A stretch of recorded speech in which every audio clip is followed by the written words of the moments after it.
आज गुंजगाव या ठिकाणी मशिदी माझा यात्रा निमित्ताने या ठिकाणी आम्ही आलो दर्शन करण्यासाठी। इथं बघितलं असं वाटलं की खरंच एक हिंदुस्थान भारतामध्ये राष्ट्रीय एकात्मता कुठं आहे तर गुंजगावमध्ये असं मला वाटतंय। कारण इथं बघितलं की सर्व मुस्लिम पेक्षा हिंदू धर्म जास्त मानतात इथं। तर हे देवस्थान आहे, सर्व धर्माचे लोक या ठिकाणी येतात, अतिशय आनंद उत्सवाने सण साजरा करतात।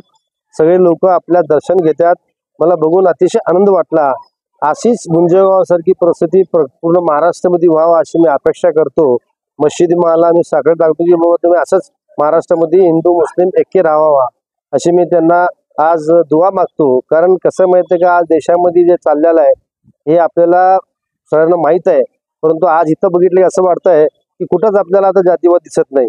सर्व धर्माचे लोक एका ठिकाणी येतात, एका ठिकाणी गुण्या गोविंदाने आपला साजरा करतात सण।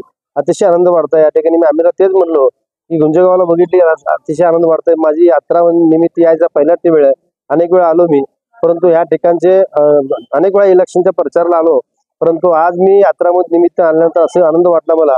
खरोखरच या ठिकाणी मुस्लिमचे 2-4 घरच हजर होते, बाकी सर्व इथं म्हणजे मराठा धर्म आहे, धनगर धर्म आहे, सगळे धर्माचे लोक आहे, दलित बंधू सगळे राहतात। हे सगळे मिळून ह्या मशिदीमा देवाचा जे मशिदीमाचा गुरु साजरा करतात। हे जे ह्यापेक्षा मोठी गोष्ट कुठे आहे मला सांगा। यासाठी मी ह्या सर्व गावकरी लोकांना मनापासून शुभेच्छा देतो की असंच तुम्ही कायमस्वरूपी राहा। कारण हा मशिदीमाचा 300 वर्षाचा इतिहास आहे, हे इतिहास असाच चालूच राहावा, सगळे मिळून असंच कार्य करावं अशी मी शुभेच्छा देतो। अजून मी सर्व गावकऱ्यांना, अजून संपूर्ण सोलापूर शहरात जिल्ह्याच्या लोकांना या मशिदीमाच्या उरुस निमित्ताने शुभेच्छा देतो।